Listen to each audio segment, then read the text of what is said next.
Right folks, welcome back. Today I've travelled all the way to Stirling and I'm going to take you in and show you the Battle of Bannockburn, sorry. So I'm going to just go in and get my ticket first and then come with me. So this is outside folks. This is obviously just a building to get to it. And another beautiful sunny day in Scotland.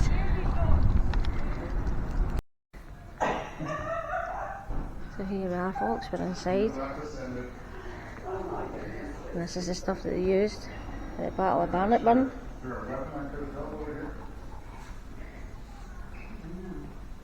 It's their armour. There's a shield. Check out the shoes folks. I don't know. Another wood.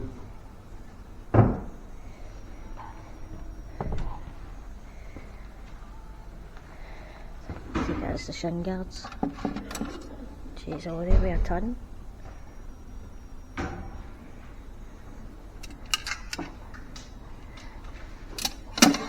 Better get a shield too if you're gonna do it.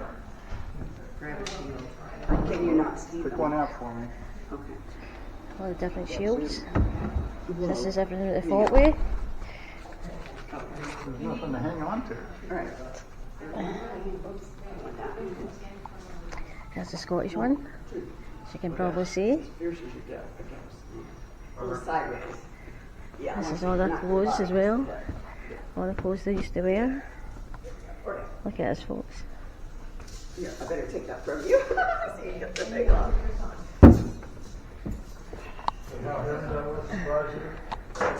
When I picked it up, I was not heavy.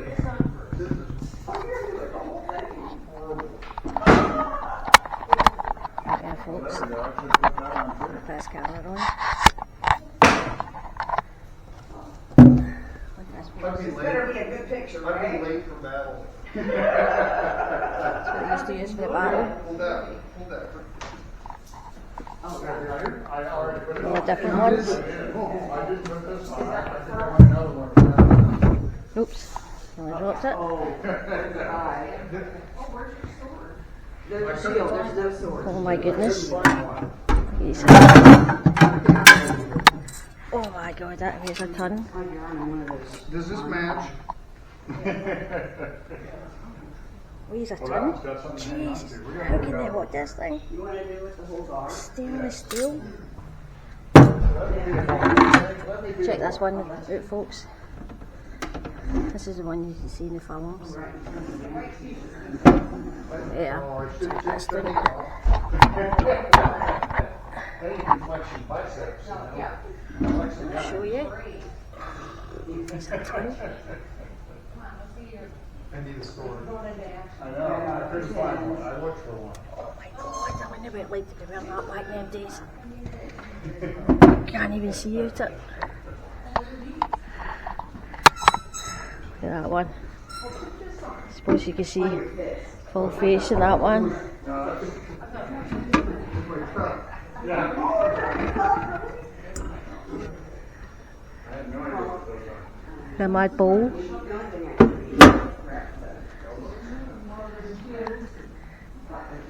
Those are shin guards.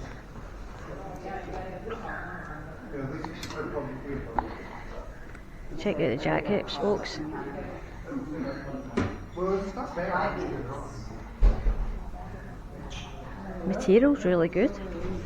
Look at that one.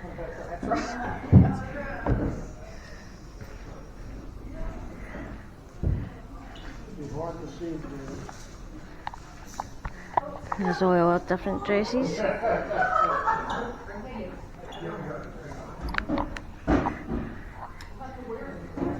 You know, you were Do you know what? That gets used a lot as well. Today's, you know what I mean? Material is actually pretty good as well. I think there's a reenactment. Well, no, that's what we see it too. He said it was the same thing as what we see. Check this out. That's for the general public. You still want to do this? You got time, you want to do it? Oh, the different shields of different countries. Oh, well, you have to put the dress on. We'll take both your pictures. Is this yours? Is this yours? Yes, That's it is. his, yeah. Here, that's yours. Can you carry him the helmet off? I'll help you get that, because it's got a little bit of that. Look folks, the Abbot Bruce trains his army in the new part of Stirling and awaits the English army. And then put this on your other arm and use your shield. Shield. Huh? That's for down here. It's not for here. No. The shield, yes, it's on me. This is the I one. need it for my arm. Okay, then get the little one for your arm. Yes, those might be the one. I'll try on some. Get that one that had the strap on. He's got that one. That's the only one I have. Try the handle. Yeah. I didn't check that out. Let's see this folks. Let me do this. See if that has a strap. I'll try this one out. But yeah, I've got this one. Oh my goodness, so heavy. Just missing the sword, but. You wonder why they don't have one? Let's see this. Hardly, they don't trust us.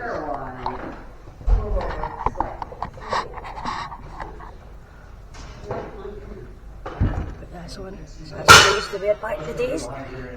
She's on and they're going straight to battle. How the hell? Let's see. Get loads of different hats here. Check this one out.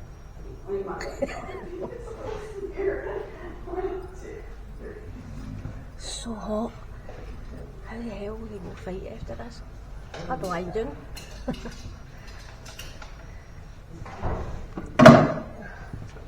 That's what you used to do the haircuts with. My mum. Cut it right now.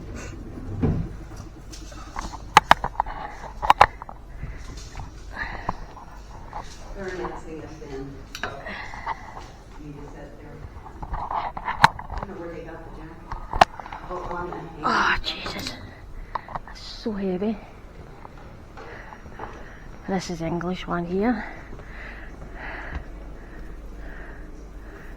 You're welcome to try on the helmet. I got it. Oh, it's stuck on. So there you are folks. This is just showing you some of the clothes that they wear. Just have a wee look about here.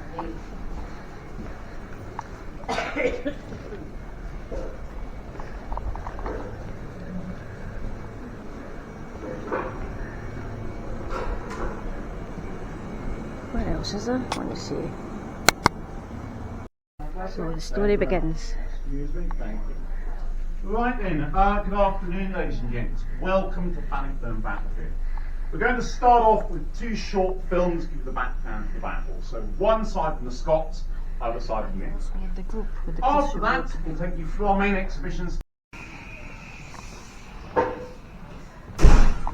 Right folks, I took you inside and it was a dark room there, but what it was is it's a tour that's going on, so I'll go back at 3 o'clock, so you need to get tickets for it and all the rest, but I'll go back at 3 o'clock, so I'm just going to take you through here, show you this.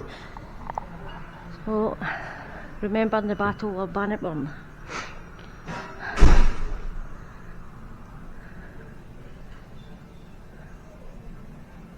So where we are right now folks is the visitor centre.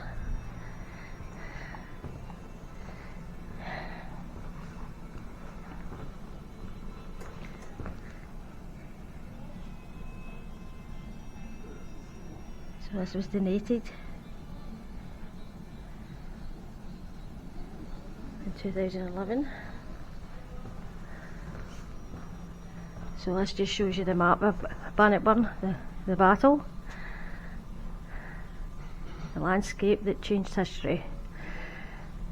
So tell you a wee bit about the history of the Bannockburn. So it was fought over 2 days, on the 23rd and the 24th of June 1314. It was one of the most significant moments in Scottish history, led by King Robert the Bruce and the English King Edward II. So Bannockburn became a most unlikely victory against the heavy odds for the Scots. That's just showing you all the wee Lego sets. So this is Isabella of France. So she was the daughter of King Phillips the VI of France and the Queen. She married King Edward II of England. As Queen, a big part of her job is to bring good causes to the King's attention, and she was not supposed to be able to refuse the request to help him. So that's the skull. That's the skull of her. I'll show you this, folks.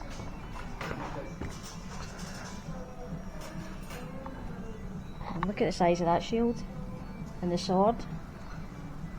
I'll just show you here. So in 1964, Scots marked the 650th anniversary of the battle. So absolutely loads of history here, folks. So this is it here, and I'll show you the battle right here.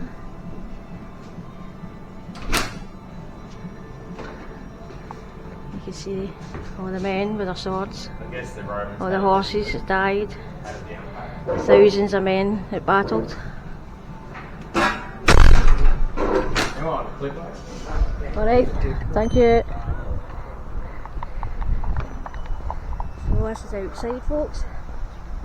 Taking you right round the place.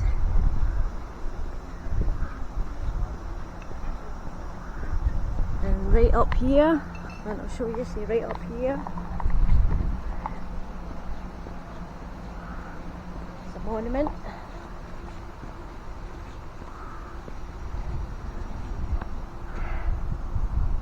So basically the Scots break cover and march towards the English army.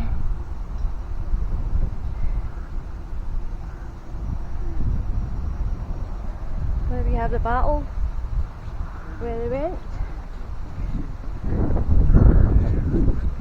Take you right up to the very top, folks.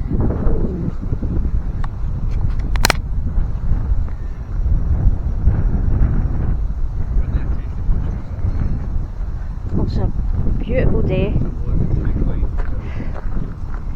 So Stirling Castle as well. That's all the places. It's hard to read it because I don't know that. That's the Gaelic. So it says here Matthew Parish drew the map in 1250. So it clearly shows the strategic location of Stirling.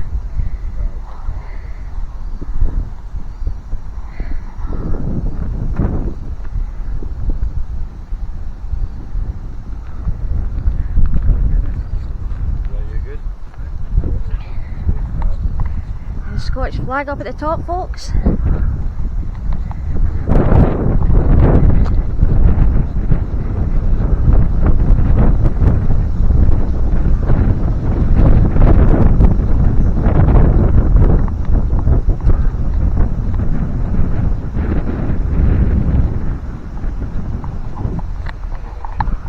Back at 3 o'clock.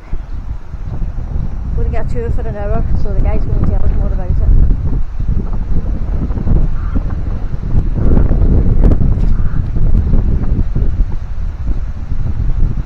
What a beautiful day. Beautiful day it is, folks.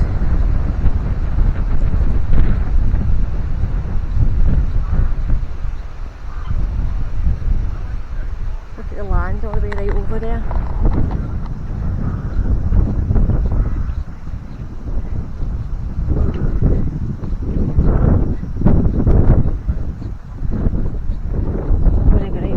See this monument all the way here.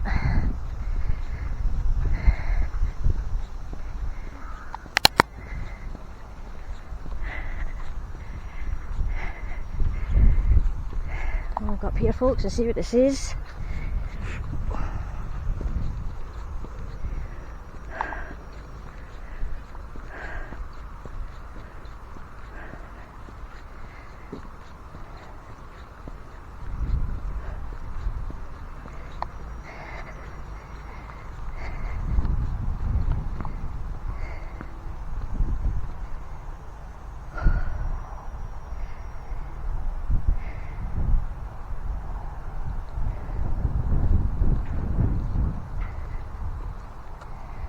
So 1314 seconds, the date of the Battle of Bannockburn. 1320, the declaration of the Arbroath.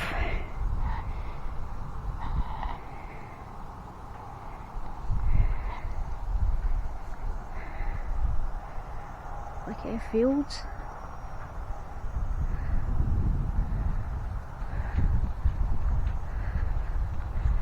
We'll go down and see. We'll get that in a wee second. I'll take you round. See the statue of Robert the Bruce. He's a probably all seen in the film Braveheart.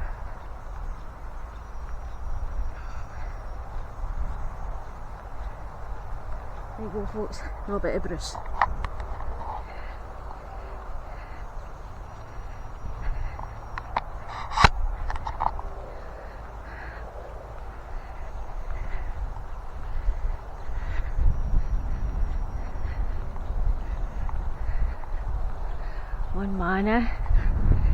One man led everybody into battle.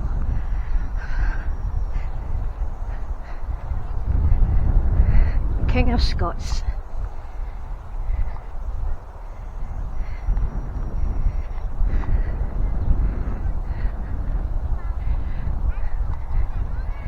I mean, he's got on all the armour, which, folks, weighs a ton.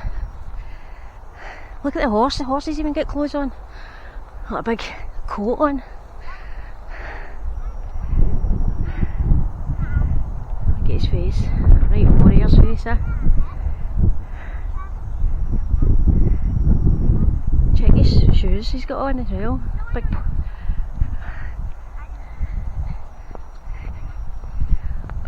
point things.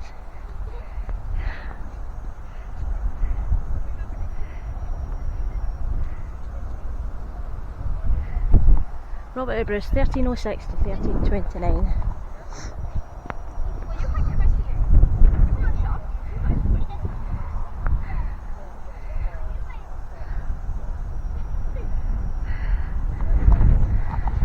That's a lovely big statue, isn't it?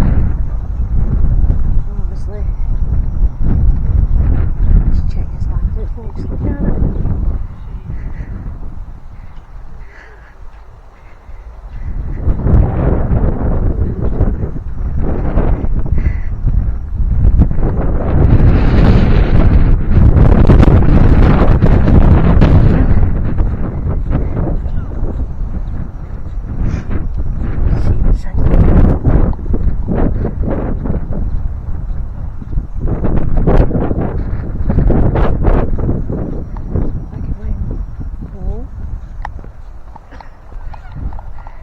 Sayings up at the top here, folks. So it's beneath swift clouds, glad glints of sun, belonging to none but itself. We are mere transcendents who sing. It's whistling winds and burning breeze.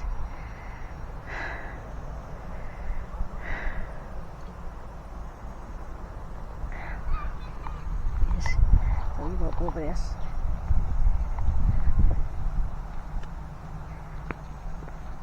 Let's see here.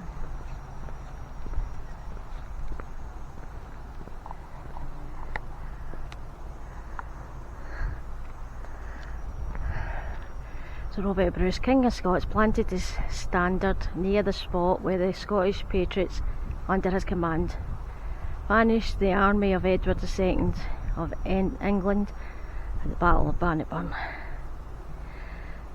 So we fight not for glory, nor for wealth, nor honour, but only and along we fight for freedom, which no good man surrenders but with his life. It's true, folks.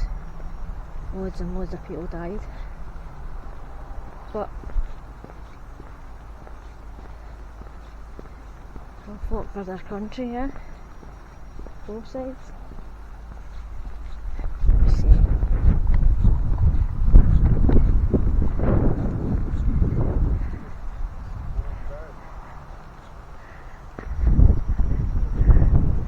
Let's see what's down here.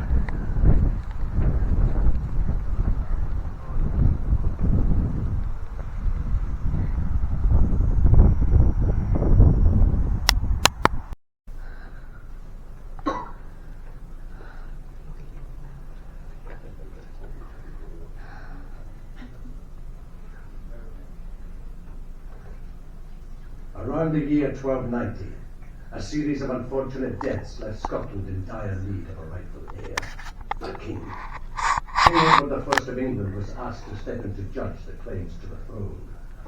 But King Edward's intentions were not all they seemed, and Edward invaded Scotland, ruling it as an English province.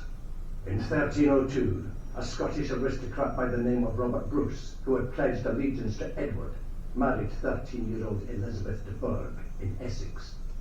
Robert held a claim to the Scottish throne, as did his bitter rival John Comyn.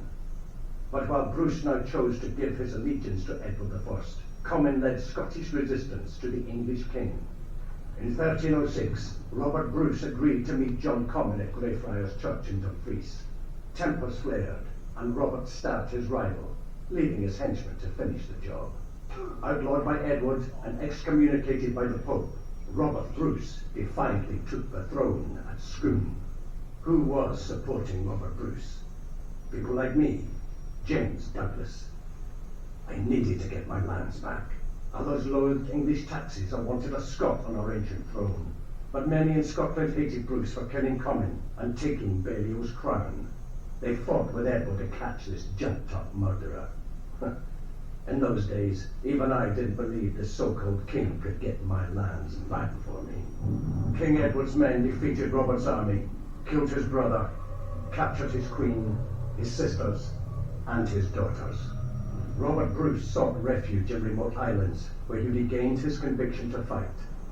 Sometime later, he heard of the death of Edward, and over the next 6 years ran a campaign to gain the support of his countrymen and women, which he accomplished. But his queen, the only one capable of giving him a natural heir, was still imprisoned in England. Robert regained control of most of Scotland, capturing English strongholds one after another, but had yet to take Stirling Castle. Robert's forces laid siege to it. Eventually, the commander in charge agreed to hand over control of the castle if it were not reached by the English army by Midsummer's Day, 1314. So the English, led by Edward II, marched north to fight. Right, so we've heard from the Scots, it is time for the English side. Strong King of England. In 1291, he supported John Baliol's claim to be King of Scotland. However, in 1296, he sought to tighten his grip on Scotland by removing John Baliol and taking power himself. At times, it looked like he had succeeded, but several years later, a formerly loyal aristocrat, Robert Bruce, defied King Edward and had himself crowned King of Scotland. Edward's army marched north to crush the rebellion. But on the way, King Edward fell ill and died. The crown of England fell to his son.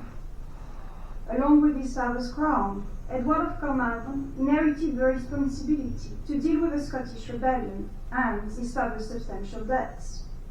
My lords and ladies, I am Isabella of France, daughter of King Philip the Fair of France, and I was betrothed to this man, Edward of Carmarthen, when I was 8 years old.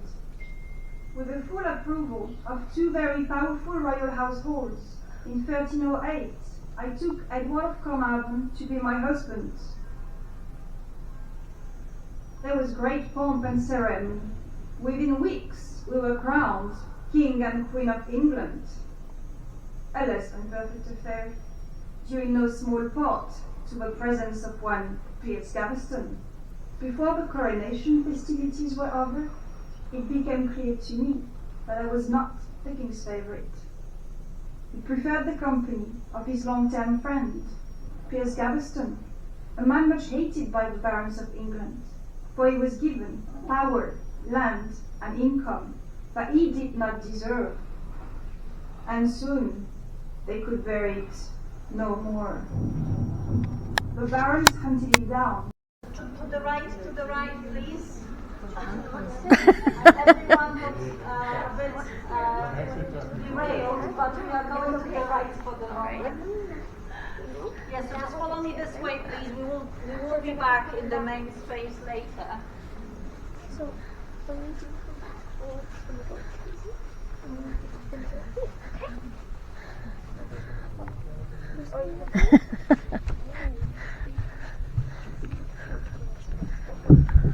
that's nice and cool.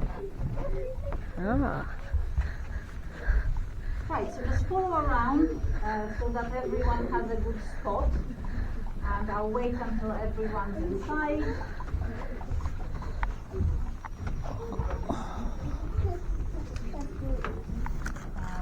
So just find a good spot and I'll wait until everyone's ready. So yes, I would say if you come a little bit further because unless it's everyone now. I thought there were more of us, that's fine. Right, so I'll disappear for a few seconds and come back through the main door, so just bear with me.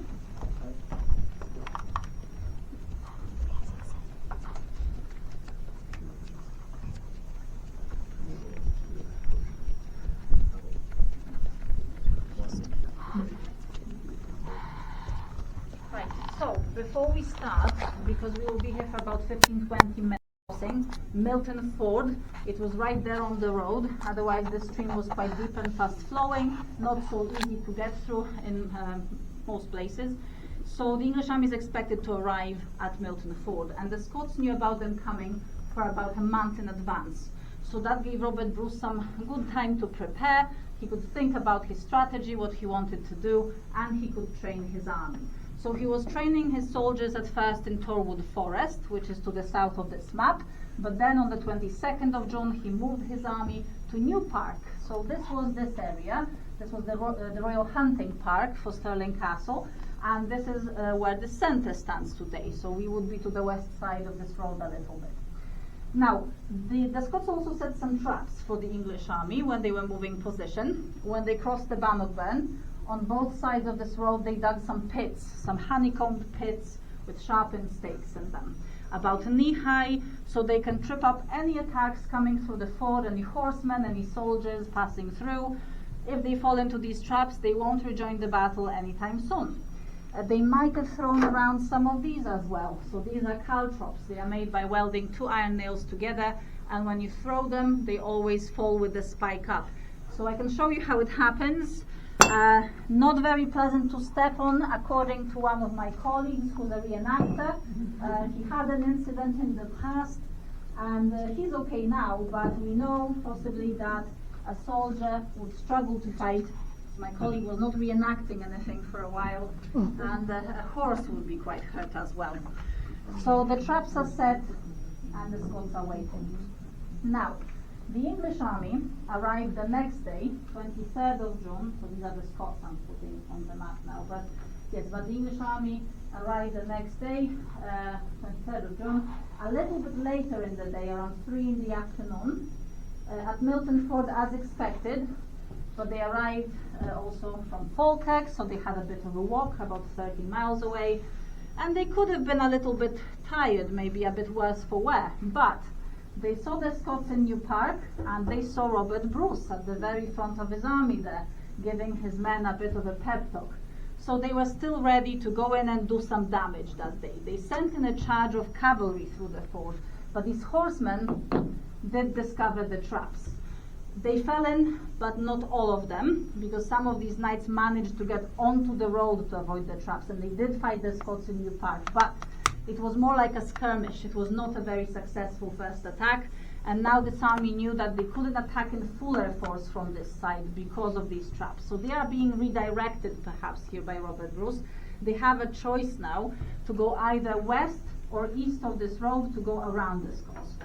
So the choice is really better for only one side of this road, because on the west side this is quite boggy ground. We have Milton Bog, Halbert's Bog, so for such a large army with heavy cavalry, this is quite difficult terrain to march through, especially if they wanted to be fast. And they might want to be fast, because Robert Bruce was a little bit unpredictable. He was leading so-called secret warfare at the time that we would call today guerrilla warfare.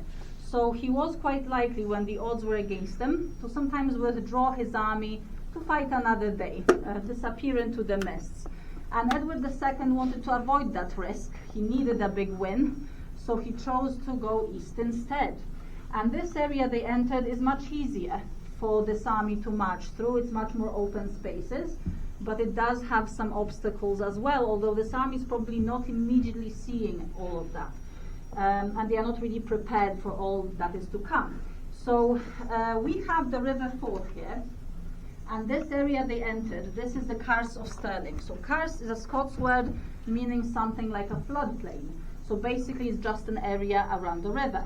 But because of this, it can be quite damp, and the majority of this landscape was a sort of wet meadowland that was used for grazing. So even in the summer, if on the surface the ground looks dry, underneath the soil would still be soggy. And these streams that are crisscrossing the landscape, these are tidal. So the water level changes in them, and this is another obstacle. So they are, in general, quite difficult to get through, but they can be more difficult depending on the time of day with the tides. If the tide is high, it can be even more difficult. Or if there's a rainfall, there might be more water in them. So there's clay on the banks of these streams, they can be boggy.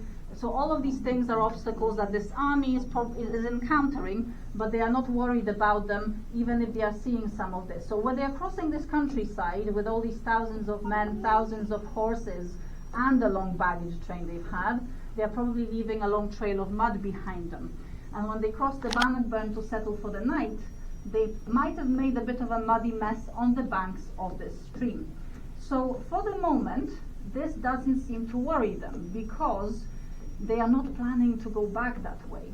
So it's not really that significant for them that these streams can be a bit boggy or muddy, because they are planning for the future, they are planning for the next day. They have the numbers to defeat the Scots, so they are not really worried about retreating at any point. So for the moment, they settle between the Bannockburn and Pelstream Burn here for the night, because they feel safe and secure in that space. These streams on three sides protect them from ambush at night, and they have plenty of water for the men and the horses, so they can have a good rest and attack refreshed in the morning. So what they were planning for is to approach from this side. So this is Balhuiderock Ridge, where Bannockburn High School is these days, and it's quite a gentle slope. So it was good access to New Park, and this army can approach easily, form themselves better in the morning, attack in fuller force, and hopefully for them destroy the smaller Scottish army, which is not expected to come in looking for a fight, because it's not really that likely for smaller armies to do that. So they get a bit of a surprise, because the Scots do move position overnight, and that's because Robert Bruce now has all the pieces in the right places for his plans, for his strategy to work.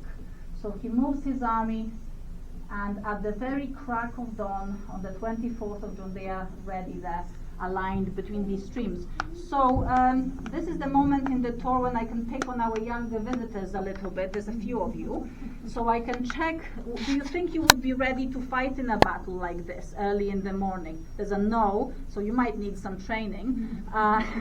So are you early birds, or do you like to sleep in? Do you think you would be ready? Before I tell you how early this was, do you think you would be ready to fight early in the morning? Yes or no? There's a yes? Very good, very good. All right, would you say yes or no?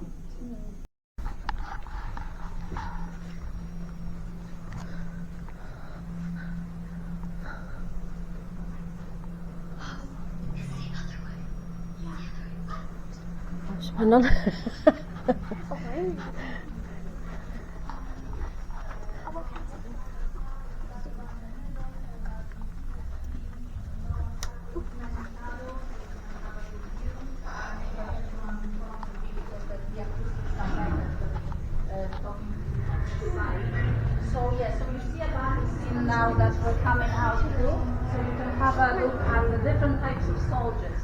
So you see some knights fighting on my left right there, and a professional soldier in blue in the corner is about to fall. So these men, they have heavier armor on, you see, plate armor, because they could afford it. Because the nobility, professional soldiers, they were able to afford more protective gear. Otherwise, it was quite expensive stuff. So no one else really would have been able to have that, ordinary soldiers, mostly wearing light armor, padding and chainmail. So the majority of the Scottish army had that, and examples of that you have in the middle, so you can have a closer look later as well. So these are some excellent English and Welsh archers, and they were not very useful in this battle, but they were historically quite famed for their skill. Especially, we talked quite a bit about these English archers because there was a reason for their excellence, and for centuries England were using them because they were trained from a very young age. So this can be interesting to the younger visitors because these archers, there was a law in England that said they had to train from the age of 7. So they had 9 years to train until they could join the army at 16. So they were already excellent at that point, and they could only get better than that. So in the right circumstances for these artists, this is what can happen in the shell transformation. So as you see, they are not in a very high stats right now, but what you can see is that they don't have protection that much like they still need shields and anything like that. So they fall, and these spaces between them that you see, that is how you can get in there with the cavalry and infantry. So in that way it is easier to break them, otherwise it's quite difficult because this was very well trained infantry, so they were expecting these heavy cavalry charges. They were not really scared to face them. So we have the second day of battle. We won't get back to the first one, it's just the way we came out of the room. So the Scots were praying, we are told by the sources, on that second day before the battle, so you see them kneeling. On the other side, some cavalry is coming out. So this will be this first charge of English cavalry that you will see in just a moment on that second day. And they will be led by the Earl of Gloucester. So Earl of Gloucester was the nephew of Edward II, his name was Gilbert de Clare, and he was not very keen to lead this charge, maybe knowing it wouldn't do much good. He refused. But Edward II ordered to go, so of course he couldn't stand for that. He charged ahead, you see him in yellow at the front right there, and he didn't end well in this battle. He charged to his death. So you'll see on the screen in the corner, in just a moment, he fell off his horse. So he was one of those knights who were thrown off their horses, and when he fell, he was struggling to get up because of his heavy armor. So that gave time for the men in the children to pull him in and kill him. So that is a little bit unusual, because normally they would have kept him alive to get a good ransom, because he was an important man, so possibly his family, and even Edward II would have paid quite well to get him back alive. I'm sure he would have liked his nephew back alive. But it was not meant to be, and we are told Robert was ordered not to spare anyone at this point, so they did not spare him. Now, we have both cavalries this time. So we have the Scots coming out on my left and the English on my right. So this is to show you both of them, and we have the Scots with a specifically because it was a more modern weapon. So it was kind of up-and-coming weapon, much more powerful than an arrow, these bolts were, and they were considered to be extremely dangerous weapons because even though they were slow to load, you didn't need years of practice to learn how to use a crossbow, and these bolts could go even through plate armor. So they were dangerous against knights as well as ordinary soldiers, and the arrows did not always go through padding. So it really depends on what you want really to accomplish, and we have these unfortunate Scottish infantrymen about to find out about this new technology.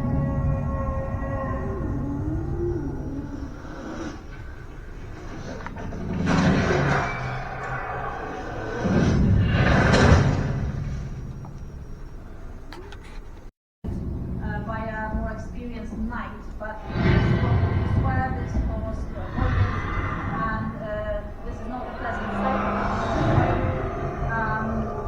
He was killed by one stroke of a battle axe. So quite a boost of confidence possibly in the British army, a show of strength from the king like this, and it can be quite important for a smaller army to have this kind of spirit boost at the very start, to feel a bit better for the fighting. So you see some enthusiasm here. They are clearly ready.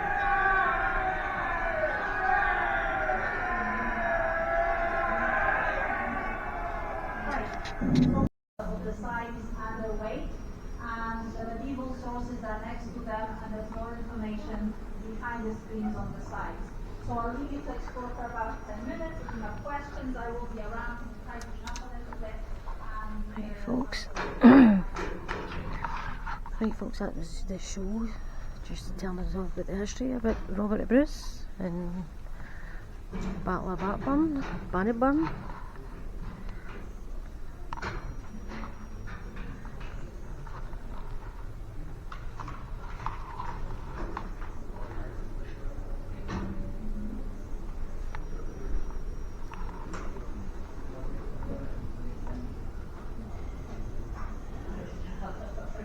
Just giving you all the different names. John Barber the Bruce, 1370s. So it's a long narrative poem by John Barber. Let's see him over here, folks.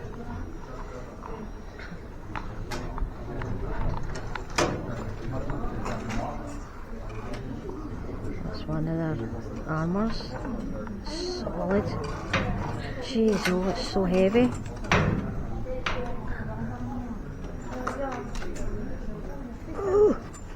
Oh God. There's the swords, the war swords. They had a long guard for two-handled use and a long blade. That's a blade.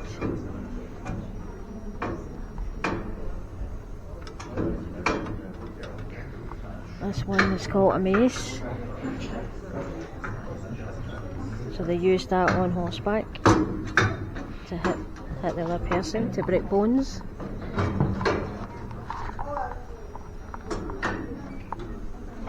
And their swords. You feel the weight of the chain now. Look at them. Get spears, some length. Background here, folks. See what else they have. Do you see the size of these spears? Yeah. See over here. It's the same armour.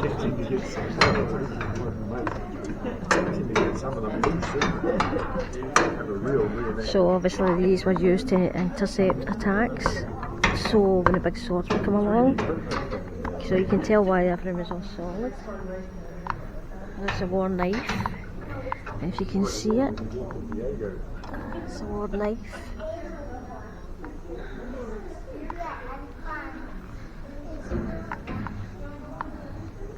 It's a single-handed axe.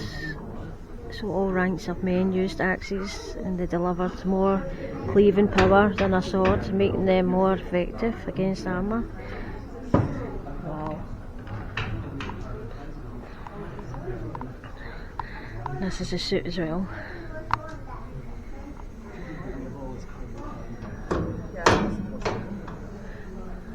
Well, no wonder they're thick. For protection of swords and everything else, you can tell.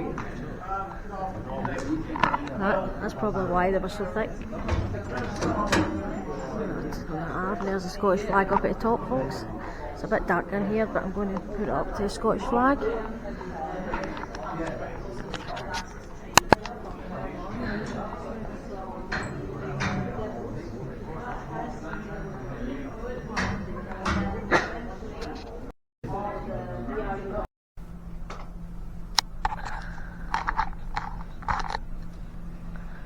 The Chiltern lines pushed forward, and Edward's army had no room to manoeuvre. The crush became so bad that Edward's army fled across the Bannockburn. The burn was steep, and many died trying to make it across, so many that, after a while, the burn could be crossed with dry feet. A shocked King Edward had to be dragged by his horse's reins from the field. Edward fled to Stirling Castle, but was denied entry. He was chased east at Bar, where he escaped by ship to England. Edward's baggage train, now undefended, was plundered by the victorious, allowing war survivors to flee the field. With thousands lying dead on the battlefield, There was valuable armour and weaponry to collect. The encampments were dismantled, leaving very little trace. Many English knights were captured and their lives spared for ransom. An exchange of prisoners ensured the release of Elizabeth, who was being held captive. She was brought to York for her release. Following the great victory, the Scots took the war to the English. 4 years later, Edward's queen, Isabella, was repeatedly nearly captured in the same city during a raid far across the border by the victorious forces, who had found a new confidence in striking out across northern England and also at English supporters in Ireland. All of which was an attempt to pressure Edward into negotiating with them. There were some who never forgot how the king took the throne. The Pope had excommunicated Scotland in an attempt to stop the fighting, and this needed to be addressed. 50 Scottish nobles gave their support to a letter declaring Scotland as an independent nation and one that should be recognised by the Pope. All the while, some of them were plotting to kill the king and put John Balliol's son, Edward Balliol, in his place. Still, the traitors were severely dealt with, and eventually France and the Pope recognised a king. In contrast, south of the border, in 1321, Edward faced rebellion. His barons were angered by his new favourite, Hugh Despenser the Younger, who masterminded the king's triumph over his rebellious cousin, the Earl of Lancaster. The new regime was unpopular, tyrannical and corrupt, all of which served to take Edward's attention away from Scotland. In 1324, the future of Scotland became more clear because of the birth of twin sons to the king. David was born and lived, the next generation of Scottish royalty. England's monarchy was in trouble. Edward once again thought he could do exactly as he pleased. Queen Isabella abandoned her husband and with a lover, Roger Mortimer, began to plot his downfall. And so her son, Edward III, came to the throne while her husband died a mysterious death. In 1328, Queen Elizabeth of Scotland died. I, Robert Bruce, am now very old and very ill. But today a treaty was sealed at Edinburgh which sees it agreed that Scotland is an independent nation, although there can never be any guarantee that this war will end for good. My son, David, will rule Scotland.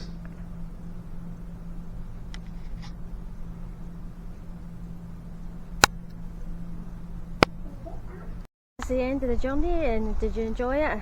I thoroughly enjoyed it anyway, so I just gave you a wee bit of different, obviously a wee cartoon in it as well, the lassie explaining everything to do with it as well, how the battle began, and I hope you enjoyed it. So if you like, subscribe, and thanks for watching up at the Battle of Bannockburn. Thank you, bye bye.